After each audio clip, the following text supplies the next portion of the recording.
Volunteer Rakib, volunteer Rakib, তুমি কয়েকজন volunteer নিয়ে মোটরসাইকেল বিষয়টা দেখো।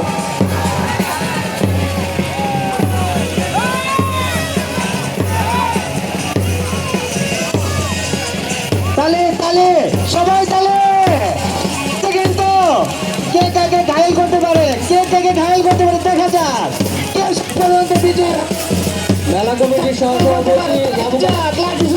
কাকা, তুমি মাঠের পূর্ব পাশে যাও, তুমি একটু মোটরসাইকেলের বিষয়টা দেখো। 2-3টা মোটরসাইকেল মাঠে প্রবেশ করেছে। লাবু কাকা